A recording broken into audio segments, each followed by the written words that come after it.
everybody, it's the Royal Blue Podcast and we are live on YouTube. I'm Ian Croll, first show back after a week off, and I'm joined by Thomas and Gav Buckland, who are hopefully both going to update me and you guys live on the stream about the latest on the Everton Takeover. Things move quick in this business, guys, as we know, so let's timestamp it. It is Monday the 10th of June at 11:30 a.m. and we're here to talk all things Everton. First off, Joe, you alright? How are things? I haven't seen you in a while, really, have I? Yeah, we've kind of. I think it's fair to say I made reference to this in the last podcast. The podcasts have been a little bit sporadic over recent weeks, which has been a bit of a shame, but is a kind of a result of people having bits of holiday here and there, isn't it? And other stuff like that, which we try and do during the closed season, because it's obviously the most obvious time to look at that. But the way that Everton, I mean, this is my third summer as the Everton correspondent on the Echo, and I haven't had a quiet summer yet. This clearly isn't going to be a quiet summer. That was predictable, when the final whistle went at Arsenal, that actually the final whistle was nothing final about it. If anything, it was going to kickstart the real business with Everton over the months that followed. But I've managed to have a little bit of a break and a little bit of catch up on sleep in the hope of preparing myself for, what's going to happen across June, July and August. Sleep with a toddler, does that exist? Limited. Sleep with a toddler and Everton, non-existent. So. I can imagine. Gav, last time I spoke to you was a week Friday ago, wasn't it? Yeah. Hands? A lot better, thank you. I'm back in goal. We're only 5 minutes a game. Gav over on holiday. Yeah. Within 5 minutes of starting on holiday, first run, and fell on my hand. So I'm playing in goal, or loosely described as playing in goal. But no, I'm good. I'm from what you were saying there, minded of if you do research of many years ago in football, local football, if you read the Echo, the Echo has nothing about Everton or Liverpool from the sort of middle of May to sort of the middle end of July. There is nothing on the sports pages, and that was the same nationally in national newspapers. Football finished the end of May, started off again mid-late July, and that was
Hello and welcome back to the Royal Blue podcast. After some audio and technical difficulties, please let us know in the comments if you can hear us.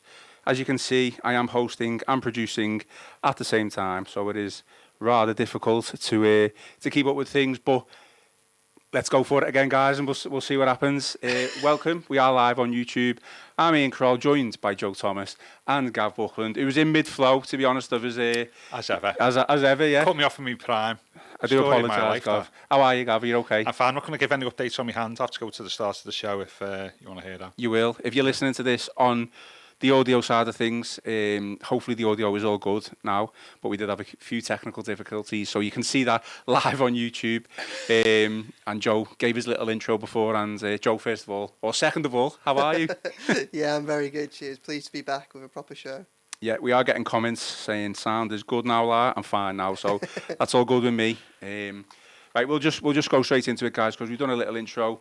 Before we do get going, please give us a like, give us a share, give us a subscribe. All the support that you give us is greatly appreciated. All the comments that you do send in on the live stream, as well as the reviews on Apple Pods and iTunes and Spotify, is all greatly appreciated. And as you can see, the comments that you put on the live stream help us in making sure that our audio quality is 100% there. So, Joe, a lot has happened since I last did a pod anyway. Did you just do a pod last week? Yeah, we did one last week. Yeah, okay. I haven't listened to that because I have been off.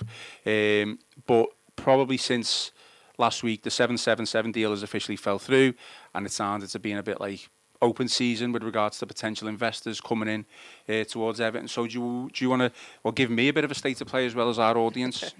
Yeah, we will do. So 777 deal effectively collapsed on May the 31st. That was the deadline for their share purchase agreement with Farhad Moshiri. They failed to meet it. That wasn't a surprise. I think over the previous weeks, it was clear that their empire was starting to crumble. A host of issues from litigation and a civil lawsuit in New York to their Australian airline entering voluntary administration to protests and boardroom challenges at the clubs that they do own. So 777 partners from a realistic perspective of taking over Everton, they are no longer on the scene. However, it's important to remember that they have given £200 million in loan to the clubs. They will have a seat at the table, albeit lower down in the pecking order than a lot of the other lenders, but they are still in contact with Moshiri because they still have that stake in the club, essentially. But as a realistic, viable takeover bid, that's gone. I still fear a little bit that they could play spoiler a little bit because it's clear that, I think it's been clear for a long time, there's been a lot of red flags around their bid, but yet Moshiri has continued to do a bid deal with them. So it seems that he's willing to converse with them, and it was interesting that on June the 1st, when the club put out the statement saying that the agreement had come to an end, they didn't exactly slam the door shut on them. They were very much grateful for the £200 million that they spent to keep the club going for the last 8 months, and will now move on. Anyway, I think that for a long time we were a little bit unsure about what the alternative would be if 777 did fall through. We now know because the collapse of that deal has essentially sparked a flurry of interest from some existing parties, that people that have been on the scene around Everton for a while, and from some new ones as well. And I think it's one thing that we can take some hope for, something that I wrote my Royal Blue column on Saturday, is that it seems that from the outset at least some genuinely credible people are interested in Everton. That started just before the shared purchase agreement collapsed, with John Textor, who's got 45% in Palace, talking about how Everton seemed a genuine opportunity for an investor. Now he's got that stake in Palace, he's trying to get rid of that stake in Palace. His comments should be viewed with a little bit of caution, because he is someone that's talking about taking over Everton, who is probably never likely to be in that position. And even he admits that, because it's likely that it'll take so long for him to sell his shares in Palace that Everton will be off the market by the time that that he's in a position to be able to make a big. You can only have a stake in one Premier League club, but it was still quite a bit of a confidence boost. I think a bit reassuring, so that some sensible people see value in Everton, and that's been followed up now by the interest that we've seen as other people now vie for exclusivity with Farhad Moshiri. We've got a couple of bids that are in. George Downing and Andy Bell is the one that they're fronting is probably the most advanced stage. They submitted something last week, their proposal. They've been on the scene, two Everton fans, two wealthy businessmen, self-made men, from the area. They were part of the MSP talks last year, so the second of the free exclusivity talks that Moshiri's gone through so far. They probably would have been central to anything that MSP did had they got that over the line, but obviously that didn't happen.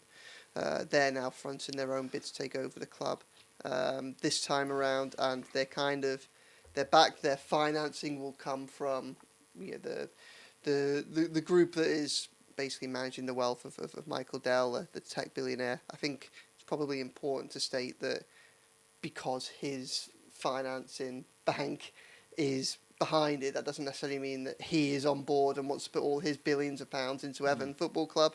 I'm sure that his fund management don't sign off financing deals for football clubs without some sort of discussions at higher levels, but I don't think he's necessarily there saying, I want to take over Everton Football Club. It's very much a case of, if I want a mortgage and I go to Halifax and they sign it off, technically I could say the chief executive is backing my bid to buy a house, but in reality there's a bit more distance there. Yeah. But it's a serious bid. It's a serious bid from serious people that love Everton and you would imagine would want to get it onto a stable footing and protect it, invest it, and have a degree of foresight looking towards a stable future and hopefully a successful future. There's another bid that was submitted on Friday from Vash Manukian, who is a London-based businessman. He's leading a consortium of all sorts of other people as well. That is a bid. They don't own a football club. This would be their first foray into that. They see Everton as a sleeping giant. They want to stabilise the club, and then they want to kind of pave the way for future success. So they're saying the right things, I think, or at least their approach is on the right top lines. But obviously there's a lot of unknowns in relation to them. So there's two bids, firm bids that we know are in, and then there are kind of other bits of interested parties which different people are saying different things. I'm still trying to stand up who has submitted a bid. We know that MSP, who have that loan, the club have that loan to, are obviously monitoring things. Some people are saying they've submitted a bid. I'm not 100% sure. I'm not going to say anything I'm not sure about, but they're definitely a party that's at the table as they look to see what's going to happen. Obviously with MSP, they had the opportunity to trigger a takeover or essentially get a control and stake in Everton back in April when 777 missed the deadline to repay their £158 million loan, which was one of the conditions set by the Premier League for 777 to meet. MSP didn't trigger it then, so it sounds like there might have been a reluctance originally, and maybe now they're starting to come to the table and see taking over Everton as something that might be in their best interests. We know that ACAP as well are closely monitoring things. They are the people that are effectively funding 777. So I think they're probably looking at £200 million that 777 put into Everton and are trying to work out the best way of getting that back. And then there's a few other people as well that are kind of on the scene. Like I say, John Textor, saying all the right things, saying things I think Everton fans would love to hear, but isn't realistically in a position to do anything at this present moment in time while he's trying to sell his stake in Crystal Palace. Then you have other people like Daniel Friedkin, who owns Roma, who I don't think has submitted anything yet, but is being mentioned as perhaps having a look. And also there are a couple of other bids. There's at least one other US consortium that have been kind of on the scenes in the background for a couple of months, speaking with intermediaries, trying to assess whether Everton is something that they want to go into. They haven't emerged from the shadows yet, and having not done so 10 days into having the opportunity to do so, maybe they're backing off. I'm not entirely sure on that front. But it's complex. But I think the important takeaway, and I realise I've spoken for a long time right now and that this isn't easy to follow, the important thing is that after the collapse of the 777 deal, there is interest in Everton. Some of it at least seems to be from people who on the face of it are credible. Still need to do all due diligence into anyone. No one gets a free pass for something like Everton, regardless of whether they're fans or whatever. But that does come to me as a source of hope, really, because for a picture that's looked very bleak for a long, long time, and look, the cards are still in Moshiri's hands. Moshiri's decision-making has been questionable at best throughout his Everton tenure. We don't know what he's going to decide, but it looks like there are options on the table that we would probably view as positive, that's got to be a source of hope and optimism. Absolutely. I mean, like you say, complex, but Gav, a lot to go through there, really. Plenty of options for Everton, something that we didn't think was going to be the case, even when that 777 deal fell through. Yeah, congratulations to Joe for reading that, not even off a script, to be honest, saying that. Yeah. So much information there. Absolutely. Well, yeah, I mean, we need to distinguish here between interest and hard and fast bids, don't we? Yeah. You know, there's lots of people that are interested. How many people actually make a bid? Are is a completely different number. And then how many people within that group? How many people make a bid that Farhad is content with? Is then filters that down even further, doesn't it? Really. So at the moment, it's just a bit of circling the wagon, isn't it? Really. I'm just got to say. What happens? I am hugely encouraged, though, notwithstanding what I've just said there, about the seriousness of the people involved, and potential backers, and also the fact that we said this about the Texter thing, is that that Everton are seen as being a valuable commodity, even with their issues around debt and the poor performance on the pitch over the last 3 years. There's a lot. It's good that there's a lot of confidence on face value of people in Everton as a brand and a club. Yeah, absolutely. We got plenty of comments coming in regarding the situation. What are your thoughts then, Gav? I'll come to Joe on it as well. But what are your thoughts on the front runner at this moment in time? The Bell down. The Bell down on one. Yeah. It was MSBDT and MSD, isn't it? Yeah. This is the B&M next, wasn't it? Yeah. Yeah, I mean, B&M very wealthy. Yeah, absolutely. Yeah. Yeah. Not thinking of home bargains, are they? Sorry. But yeah, they could be a player, couldn't they? Yeah, I mean, the front runner.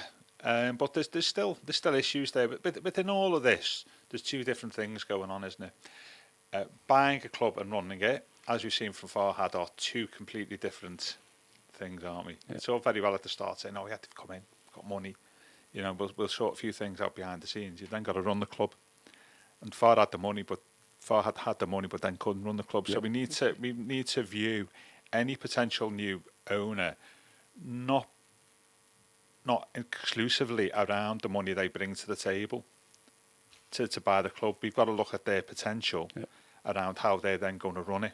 Looking at their previous experience of in football or general business, and that on face value, that is, I think, what they're talking about, £350 million to sort get a long term debt profile, which reduced our interest payments. But within all that, you haven't got anybody who knows how to run a football club, have you? You bought what you would say with the people involved, that they would know people who wouldn't know how to run a football club. But that's an unknown, isn't it? So we need to, we always need to, in all of this, we need to distinguish between those two things. Buying a club and running it, two completely different things. And this was Farhad's issue, is that he never really got anybody in, did he, who for what we wanted to do was capable of delivering that. You relied on internal resources, and that came up short, and for lots of different reasons we don't go into. So that's my main point in all of this. It's a two-part thing, and also it's timescales as well. We're flagging up that it has been reported, Joe. I know we had the conversation beforehand that that October will be the date of when all this is finalised. It may be before then, but then it's what happens to the club in that time. In all this, we've got the PSR challenge. We've got an enormous PSR challenge next year, by the way, because we lose a good year off the 3-year cycle. We lose a good year, so we could end up next year needing to break even, having lost in PSR terms £60 million in the last the last year. So that's another challenge for the owner, not just sorting the cash situation out, but also sorting the PSR situation, because that will be equally challenging.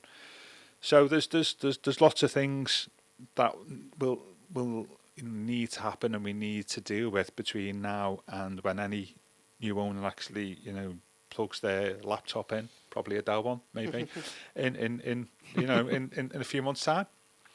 Absolutely. I mean, Joe, just on the Bell and the Downham one, you know, like I say, I've been away, so I tried to do a little bit of reading this morning and yesterday. Although still exciting, maybe not as an exciting proposition as when we first thought they were gonna come in. Are they, you know, going to be looking to borrow money themselves to be buying the club? You know, they're not just coming in with a massive takeover type thing. Is it still an exciting proposition for you? Obviously, two Evertonians they'll have the club's interest at heart. You would have thought, but obviously it's a business at the end of the day as well. Yeah, I mean, I think it's a step forward. I think it would be better than what they have now, and with a much higher ceiling for positivity. I think that they were part of the MSP deal last year. I mean, a lot of issues could probably have been resolved if the MSP got over the line. They were vetoed by Rights and Media Funding, the other big lender to the club, in what probably, you know, with hindsight, although it felt at the time a little bit as well, now looks like a bit of a daft decision, really, because so much of the instability could potentially have been avoided now. I mean, with MSP, they are a serious people that have a track record in sports, you know, through McLaren Racing and other things. So, I mean, that expertise would be welcome. At the time, I think the idea was they would take 25% in the club, probably use that as a platform for further expansion. And Downing and Bell would be being contenders for people to be on the board. Then you get the best of everything. You get, you know, people on the board in prominent positions who understand the club and know everything about its culture and its history and want the best for it.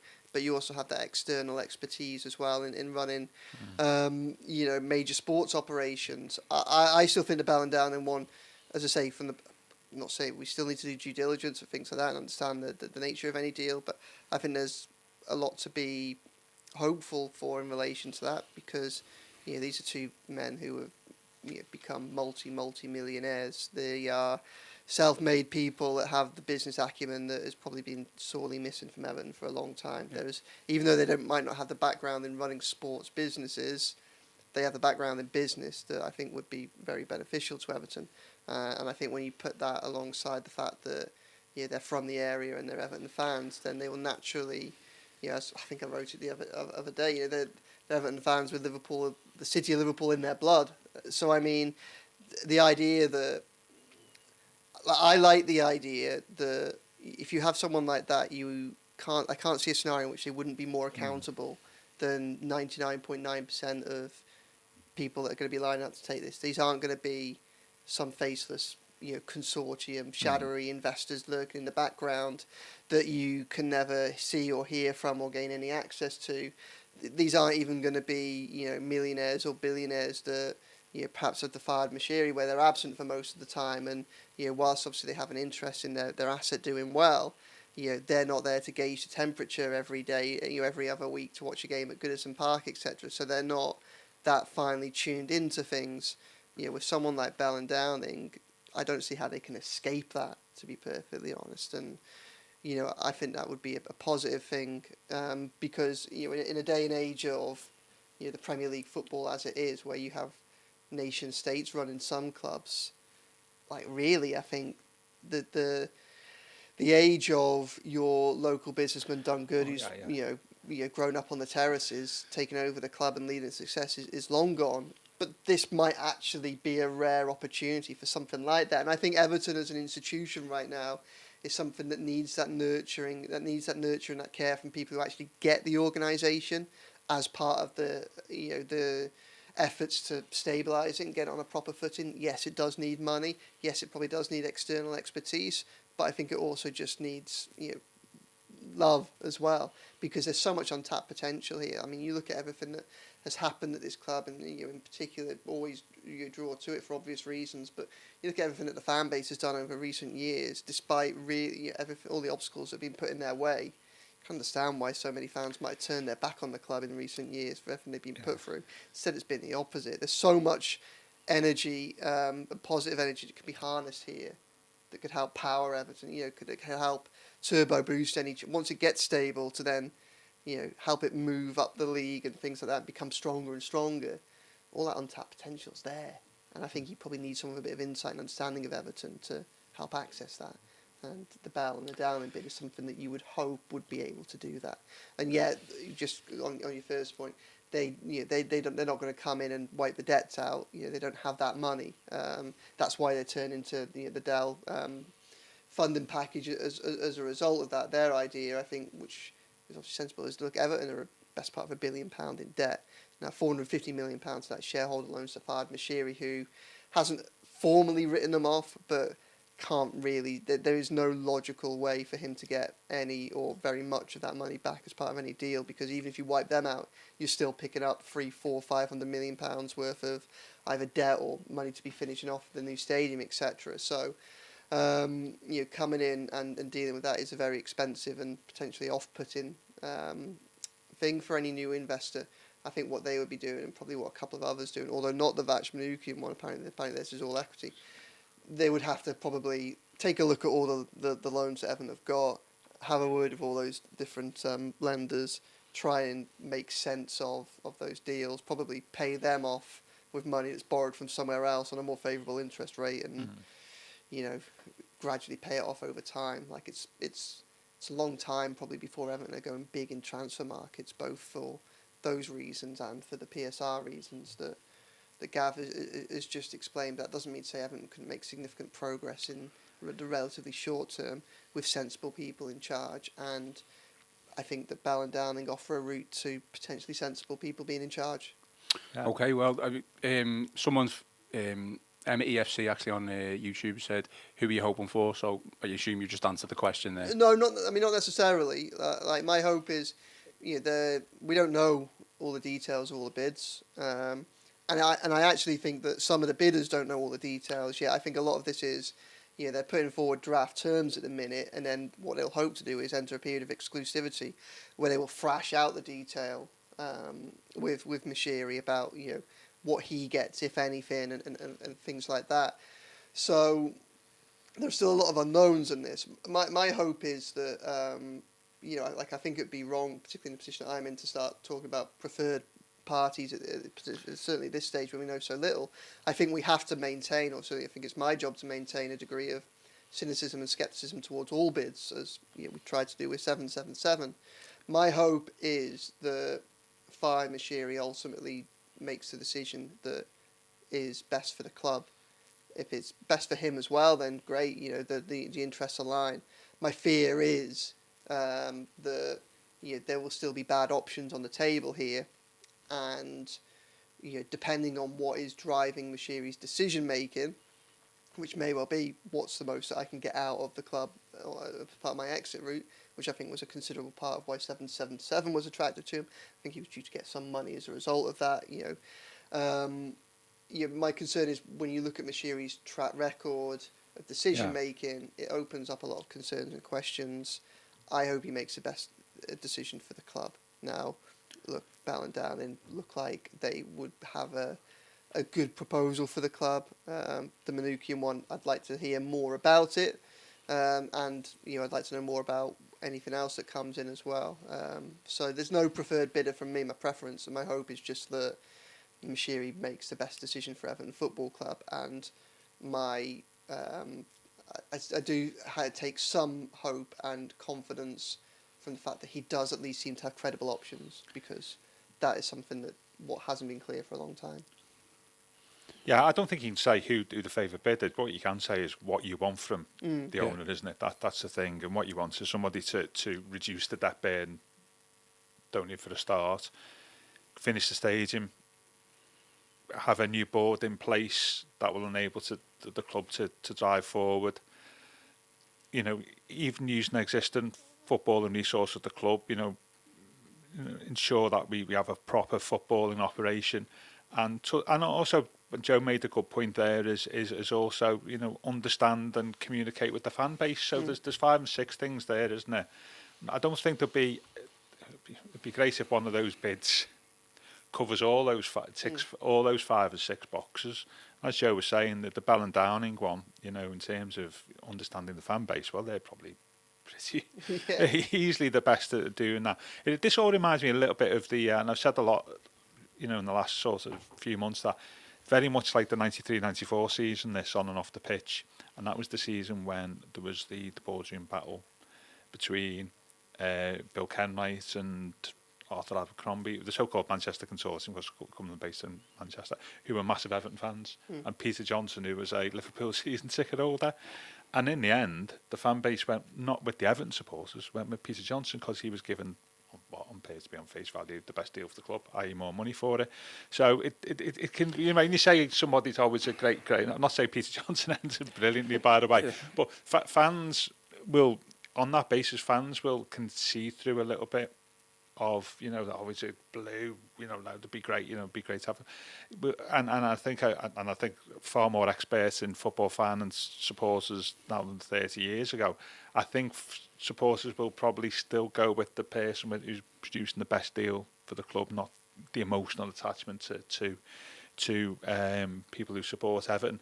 Ideally, if that both of them things are right, you know, the best deal comes from Everton supporters, great, but that still doesn't answer the second question, is what are you going to do about the football operation going forward in the club? We don't know that. I mean, it's a classic it's a classic thing what I was saying before, Joe, on the pod.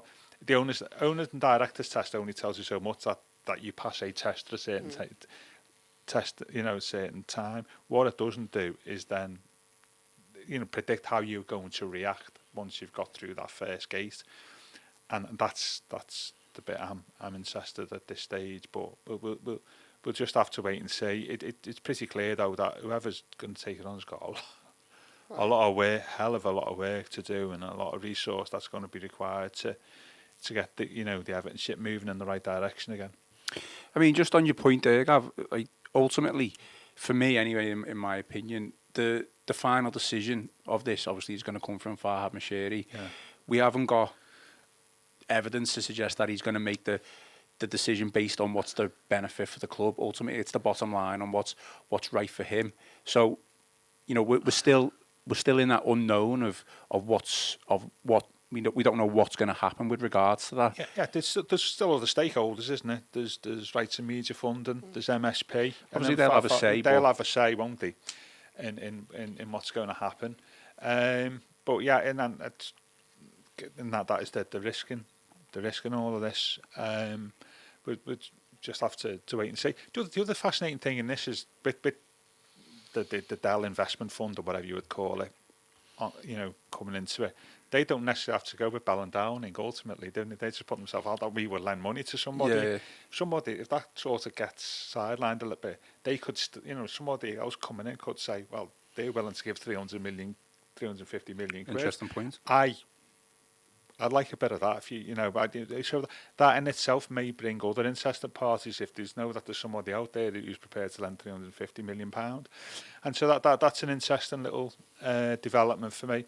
But we'll just have to wait and see. The ball being in Farhad's court is not, as we all well know, is not necessarily the best thing for Everton Football Club. But we'll see what happens there. I mean, how important then, Joe, is it? I mean, it's exciting that all these potential new owners are, you know, interested in the club. I think, you know, at least 2 weeks ago we were thinking, where are these new people going to come from? I know there was like 1 or 2. I think you reported that there might have been 1 or 2 interested part of the, other than 777, and now we're looking at like 5, 6, maybe more. I don't know. But how important is it now that it's quickly whittled down to the right party for Everton and Farhad Moshiri, just to get things moving, I suppose? I mean, it is important. It's not as important as the right decision being made. You know, I think that we would want Moshiri to have a little bit of time to assess the different bids and work out what it is that they're offering. You know, it's just the future of Everton Football Club. Don't want it to be made on a decision on a whim. You know, the first person that comes through the door with an offer gets it or anything like that. We want Moshiri to take a considered approach. Obviously, what his motivations are will drive where he goes, and we hope that they align with Everton's, you know, ambitions and what's best for the club.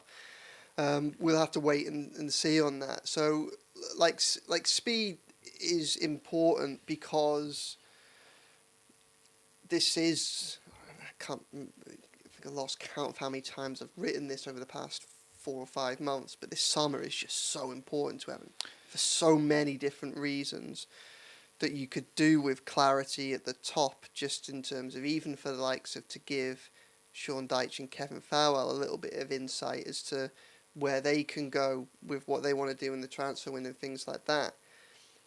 But I think that in terms of speed, nothing's going to be quick because anyone's got to get through the owner and directors test. So we're already, even if, I mean, obviously credible people, if they are the ones that Moshiri sides with, are going to get through that test a lot quicker than, 777 never did after nearly 9 months of doing so. There are reasons for that. So you would hope that if a credible bidder is the one that Moshiri chooses, it would be much quicker. But really, it's the back end of the summer at the very earliest that anyone's actually walking through the doors of Goodison Park. Season begins in the middle of August. That's only 2 months away. So, Moshiri's got to thrash out. He's got to decide someone, then thrash out negotiations with them, sign a deal with them, and then they got to get through the open. So we're probably already looking towards a point where it's the back end of the transfer window. So speed is important, but it's not the be all and end all. I think where speed matters the most on this actually is one, look, Everton is a basket case of a club, and the sooner someone can get in through the front door and start sorting it out properly, the better for everybody. That matters. I think the most tangible impact that speed can have on this takeover thing is perhaps the back end of the transfer window. Now, there's a pinch point coming up in the transfer window which matters to Everton, and that's June the 30th. Transfer window opens on June the 14th, which is Friday. Everton, from everything that I can see, the caveat is we don't know everything about the club's accounts, but from everything that we can see, Everton probably need to sell a player before the end of June to have a chance of not breaching the PSR threshold again and then facing another points deduction. Okay. How much they need to make depends on that's where it's very difficult for us to tell without knowing the true ins and outs of the figures, but they probably need to sell someone. And in fairness, when I spoke to Deitch and when Farhad's put stuff out, no one's moved away from that. There's been an acceptance that they're going to need to sell this summer, and I've been writing about needing to sell someone for probably 3 months now, and at no point has anyone from the club ever come back to me and said, you're miles off what you're doing, like you're putting out a false narrative here. Kevin Towell said the same, wasn't he? That they need to sell well, somebody. I'd like to try and base what I write on tangible evidence, and there's plenty there. So that's a pinch point at the end of the month, and that isn't about finances in terms of bringing money into the club, essentially. Everton are actually in the strongest cash flow position they've been in for probably since last summer. They've got the season ticket money in. They will be on the verge of getting the merit payment at the back end of from the Premier League for the performance last season. They're not a million miles off getting the first tranche of TV money for next season. Transfer window opens on Friday. It's a way of bringing in external money into the club. So Everton will probably need to sell someone at the end of the window. We'll probably get onto the transfer window later so we can discuss the ins and outs of that then. The other pinch point will be at the end of the summer. And if the ownership situation isn't resolved at the end of the summer transfer window, that's when Everton might end up in a situation where they need to sell players for cash flow reasons. Because what you'll do is at the end of August, all of a sudden, you're then looking ahead at September, October, November, December, 4 or 5 months there where you're going to have to carry on paying wages, carry on funding Bramley Moordock, carry on paying to keep the lights on, and you need to almost stockpile cash to be able to then pay for those expenses until the January transfer window when you can then potentially get people in. Which then leaves the club probably for a second time this summer, if this materialises, vulnerable to clubs coming in and trying to get a bargain from Everton and lowball them on offers, and Everton going, well, you know what, I think this player's worth 50 million, but I'm going to have to take 30 million because the transfer window closes tomorrow and I've got bills to pay for months to come. Where that might change is if the ownership situation is resolved by that point. Maybe that is realistic, or it could be closer. And then obviously you might have fresh money coming into the club, or fresh equity, fresh loans, whatever.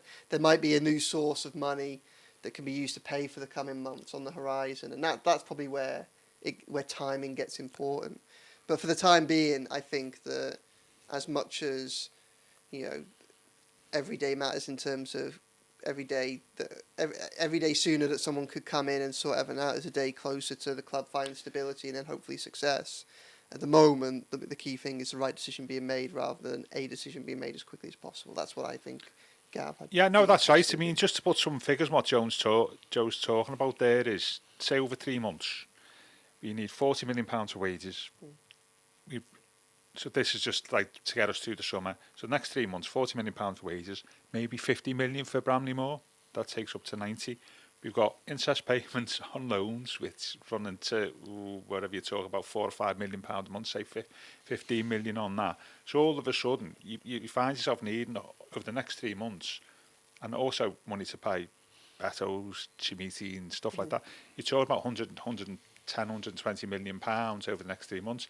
We only get in a year around 180 million pounds worth of income from the Premier League and sponsorship deals. So you've already got a mismatch there, haven't you?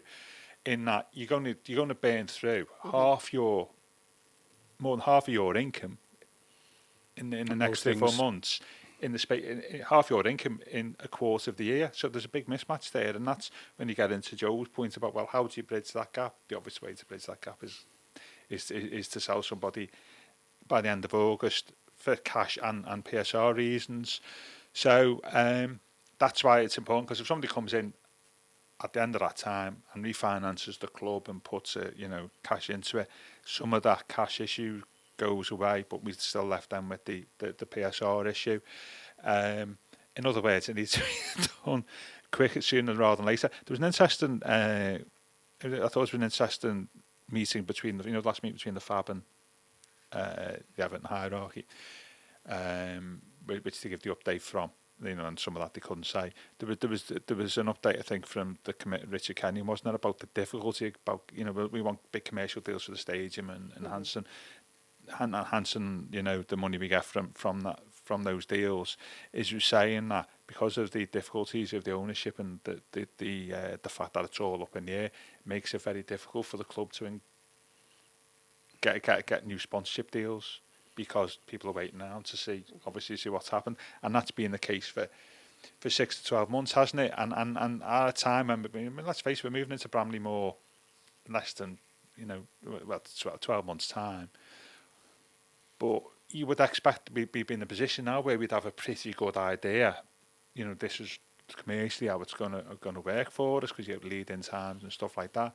And from what they're saying, is that is possibly not the case, because people don't want to commit anything until they see how all this plays out and see what cash people bring to the table. So that's the other thing I think it's hurting us at the moment. It's hurting us off the pitch, this ownership thing about trying to get in new sponsors and commercial deals and enhancing the deals we've got at the moment. Based on all that then, and previously to what Joe said, because Joe alluded to the owners and directors test from the Premier League. This is kind of moving on a little bit, so I'm jumping forward, but we will come back. Do you foresee a situation where the Premier League would fast track the process? You would hope so, wouldn't you? But is that happened in the past? Is that fast track? If the world and his wife knows that they've got like a Jim Ratcliffe type thing, I would imagine, wouldn't they? With it, that's the scenario you would like. And the only caveat you got for that, I think, the entire Premier League resource at the moment is dealing with Manchester City, isn't it? in those areas. But you would hope so. I know October was mentioned over the weekend, but you'd like it ideally to be by sort of in and around the start of the new season, wouldn't you really? If it goes beyond that, as Joe was alluding to, that's when it becomes a little bit of a problem to us, and as I was saying before, causes problems about planning for Bramley-Moore. I mean, ultimately, though, that was one of the main big reasons why 777's deal fell through, wasn't it? Premier League's criteria. Yeah. You would imagine that the people we're talking about here have got a lot more, cash about them. I think something else that would help prospective bidders as well is they'll have seen the conditions that 777 was set. Now, some of those conditions would have been set with 777 and their background in mind. But I think it's fair to say that, in fairness to the Premier League, obviously had a lot of criticism from this part of the country for most of the past year. But it looks like they approached 777 with a significant degree of suspicion and probably set their parameters higher in the hope that it would set the bar higher, thinking that they might not be able to get it. I think I've said this before. I had a degree of sympathy with the Premier League in relation to 777 because I felt they were probably in a really difficult grey area where they could see that they weren't the type of people that they would be happy to let into the Premier League, but almost didn't have the smoking gun, that piece of evidence that he needed to be able to just outright reject them. And obviously bearing in mind that they would know that if they were to reject them, that would probably, they may well then fund appeals and it could go into the courts and things like that. They needed something tangible. And I think this was the problem that we've all had for most of the last year. We could all see that 777 weren't something that we'd probably be able to get behind. Yeah. But because their track record in football was so limited, because they weren't willing to come and open up, and we criticised them for this, be more open with some of their plans, coming out right and saying that they're a bad thing was difficult when you didn't know what the alternative was for Everton, especially during those bleak months, February, March, when they're paying the bills to get by. It's a difficult thing to say what the alternative could be if there is no obvious alternative. And I think the Premier League was just stuck there where they needed their best solution. I think was trying to kick the can down, make the process go as long as possible in the hope that 777 then collapse themselves. And ultimately, that is what has happened. So.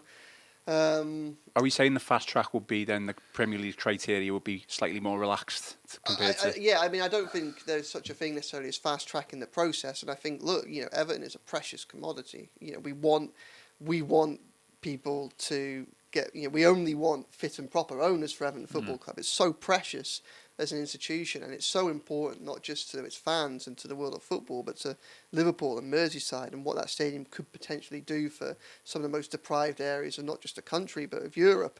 It's absolutely critical that appropriate due diligence is done. But obviously, anybody that's come to the table will be aware of the parameters that were set by the Premier League previously for 777, so you would think that they would come to that owners and directors test already prepared for an answer for each condition, say this is what applies for this is what applies for this is what applies for this and this, because there are 4 conditions. And you would also imagine that the Premier League, if they can see that this is something that's coming from them from a more credible background, whereas it's a bit easier to delve into business records and history of transactions and things like that and reputation, you would imagine that they would perhaps be more willing to kind of, perhaps not lower the threshold as much, but at least perhaps give a little bit more, benefit of the doubt's the wrong word, but perhaps more open to conversations and dialogue with someone, which might then help answers be supplied quicker and a takeover approved. I mean, yeah, it's an interesting point. The issue now is what 777 didn't have is like you've now got the £200 million, so 777 of which I believe over the weekend ACAP are saying is secured, contrary to what people have said who've obviously taken over the debt. Regarding conditions, interesting that the figure quoted from the Dell backers, what they want to give £350 million is broadly what we owe Rights and Media Funding and MSP, isn't it? So you might be making 2 and 2, make 5 here. That actually. So you just pay them. That could be, and replace that obviously with a longer term loan at a lower rate of interest. But you would hope things would move a little bit more smoothly than that needs to be than 777, and the credibility of the people involved, obviously on face value, would appear to be a lot higher in terms of some of the people that are being spoken about, and that will hopefully mean we're not kicking the can down the road, to use that hackneyed old phrase. Yeah, that credibility is key. So and that was with the MSP bid last year that fell through. Obviously, initially their hope was to get 25% in the club, but their hope was that Everton being a basket case, but them being seen as relatively reputable people coming in, that if they could be shown to be putting some of their own money in and having their control and kind of saying how the direction of the club, that additional stability would then mean more reputable lenders and backers and investors would then start to look at Everton as a place where they could potentially invest in. And that's kind of where we end up with someone like Bell and Downey. Now, they've been credible enough to get the Dell financing package. Now, I don't know the ins and outs of that group, but I imagine that they do a fair bit of due diligence. And that's what we want more than anything, I think, really, is we need credible people who can... They don't necessarily need to have the money to sort Everton's problems out. It's a lot of money. What they need to be able to do is they need to be able to have a credible enough background for the people who do have the money to be willing to do business with them. And the problem is, for a long time, Everton haven't had that credibility. That's why they're paying huge amounts of interest on big loans to people like Rights and Media Funding, who aren't obviously a high street bank or anything like that. They're a Cheshire-based organisation that, it's very difficult to kind of, find out much information on or get much correspondence with, and, put it lightly. But, that's it. All of a sudden, you want them to be dealing with reputable people and their money rather than having to do deals with people who are off the grid a little bit. So, okay, well, we've got plenty of questions and opinions on Farhad Moshiri. I'm going to read two contrasting opinions out. Gav, I'll come to you on this, and then Joe can come to you as well. But we have been going for 54 minutes. This is so complex, so much information on this. I don't think we're going to, fill this in one show, are we, this week? Maybe we keep this now to Takeover only, and we'll do something else on the transfer window. I think so. Oh yeah, absolutely. Because the transfer window and PSR, just in case someone else writes a story somewhere else and everyone starts seeing it as a big topic. We've been writing about it for a long time. It is a big issue that we need to dedicate time to. Well, there's comments on the transfer window as well, but like you say, we roughly try to do an hour. Sometimes we go into injury time, but just on Moshiri, two really contrasting points of view and questions on this. So the Everton FL YouTube channel has said Moshiri is completely unprofessional and is impossible to talk to at times for interested parties, worrying times, and he couldn't care less. But Dave Mack says, Moshiri built us a fantastic stadium, probably lost significant majority of his fortune on us. Who can blame him for looking for his best return on his loss? He's not a toffee, why should he care? There's possibly a degree in truth in both of them, isn't it, really? I mean, regarding the first one about difficult to person to speak to, I wouldn't know. I mean, I've not spoken to him. I would imagine he's very easy to speak to if somebody comes to him with an offer. From the second one that he that we find difficult to refuse. So, I get that. He has a right to get the best deal for himself, but I remember writing this about John Moores a while back, and if you got all the money and all the wealth, what you run out of is time at the end of the day, and Moshiri's run out of time, hasn't he? So he'll probably want this done swiftly. So I think it'll be a combination of time and getting the best deal for himself. He's going to be lucky. He needs to get some hard cash deposited in his bank account, isn't he, really? Unless you get something further down the line, which was part of the 777 thing, wasn't it? It was a 64 up front, then 120 million down the line. So in the summer, they get any cash if he sells the club is open to bait. The best deal for him is just to get it off his hands, isn't it, really, for these issues that Joe was talking about, the pinch points over the next 3 or 4 months. So, I think both are probably true to a degree, but we'll just have to wait and see. As a custodian of Everton, if you want to call it that, Joe, do you think or agree with, or disagree with Dave that he should have some sort of care for the club and its future, even if, once he's gone? Yeah, well, I mean, he should do, and we'd all like him to, but obviously he is, a billionaire businessman, he's not from the area and probably wasn't, he hasn't grown up an Everton fan or anything like that, has he? It's cash at the end of the day, and I think that, one thing you can't accuse Moshiri of is not putting his money into it. We've seen countless examples elsewhere in English football of people that have been attracted to Premier League or attracted to English football because of the richness offered in the Premier League, and have used clubs as a vehicle to take money out of the game for themselves. Moshiri hasn't done that. The issue with Moshiri hasn't been his commitment or his willingness to spend money. It's been how it's been spent and the decision making that's been made during his tenure, and he, as the person at the top of it, ultimately has to take responsibility for that and the plight that Everton are currently in. So, in terms of dealing with him, obviously him as a person, we don't really know, do we? I think some of the comments are perhaps a little bit unfair, but I think what we do know is that, or what I know is that he's easily influenced. you know, the danger I think with the danger in when you're reliant on Moshiri's decision making is probably less him and more who's in his ear. That's the question. Who are the people that he is trusting to help influence his opinion at the time that these decisions are being made, and what's driving them? Because I think that when you look back at Moshiri and Everton, you can see by the different people he's had in his ear at different times how some of the mistakes have been made, and that's probably where the problems have been.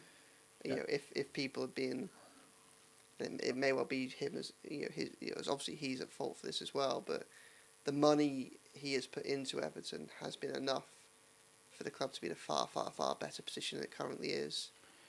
He hasn't done it on purpose, has he? He hasn't done it on purpose, no. So, you know, Moshiri's legacy is a really, really complex one to try and even, you know... That's a series of podcasts in itself, yeah. Of podcasts in itself. Ultimately, his failure has probably been in not surrounding himself with people that can give him good advice. That's his failure as well as theirs.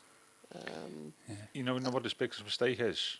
It's either building a stadium without having been able to get finance for it, or building a stadium where you could get finance for it, but just not really making a decision on, you know, what to have. So in terms of financing a long-term loan early on in the process, which would have, you know, funded the stadium and would have meant he wouldn't personally have all, you know, whatever he's put into the stadium, 300 million quid or whatever, he'd still have that.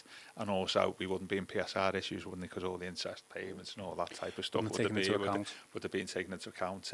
We would have been lessened anyway. And I think those two things are as big as mistakes to me, you know, one of them. I mean, just the most recent thing, the frustrating part for me is the fact that he just stuck with 777 over this period for 9 months as well. That's maybe not looking as bad a decision, maybe more by accident than design, that he's got somebody to fund £200 million for the club that meant he didn't have to. Did we nearly call him a genius on the last pod? Well, possibly, maybe brought it down. You don't know whether that was deliberate or not, but that's looking from his bank account perspective, not the worst decision ever. Maybe he knew they were always going to fail and that they were funding it, and the problem then becomes the new owner's problem, doesn't it? Yeah, absolutely. Joe, final point then, just for this show, because there's going to be plenty more to come. You're going to be writing plenty more as well. It's not going to be a quick process, but obviously we want to get this, you know, get it over the line as soon as possible, so we can start dealing with, I suppose, the tick list of things that the club needs to look at off the pitch to get the club playing, you know, how we want it to on the pitch as well. Yeah, absolutely. Like I say, this is a process that even at its quickest is going to take weeks and months, and nothing about it is going to change the immediate dynamics of what Falwell and Deitch can do. You know, whether it be for whatever reasons, whether it be regulatory or financial, this isn't going to be a summer where Everton are going to have a lot of money to spend, and I think that progress on the pitch is going to require patience. You know, even the richest man in the world could come and buy Everton, but that would still be the case because of the mess that it's currently in. So really, we just need to hope for the right person. Moshiri picks the right people with the right interests. So that's more important than anything else. Say time becomes an issue with if they can get it over the line before the end of the transfer window, then that would be handy, because then it might end up helping the club to be a little bit stronger going into next season, last season at Goodison with a bit of a better squad, because they'll know about where their cash flow situation is. That's the issue, that this can most realistically have a positive impact on this summer. Definitely quick turnaround with the right people in charge, I think. Definitely. Anything else to finish off with, Gav? No, fine. Any other comments you want to bring? Yeah, well, you know, we've had a lot of people on today's stream, nearly 300 people. So I do want to apologise for our intro and the start and the technical difficulties that we did podcast have. version of it, it'll be all right on the night, do they? I mean, maybe you should start one, Gav. I don't know. There's a hidden, there's a hidden thing there, isn't it? Yeah, I think probably best to finish off. Like I say, anyone who's on the stream at the start, I do apologise for the technical and audio difficulties. Obviously, someone had switched my mic off. Your two mics were still working, so you were all good. Yeah. But yeah, we'll be making next time we run a live stream, make sure everything is tip top and running smoothly for the start. I think that's everything. So yeah, thank you for watching all today's show. Remember to give us a like, give us a subscribe, give us a share, and give us a review on Spotify. We're probably not going to get a 5-star review from the beginning of that pod, but you can still give us a 4-star review. As I always say, we don't accept 3 stars. So anyway, I've been Ian Croll with Joe Thomas and Gav Buckland, and this has been the Royal Blue Podcast.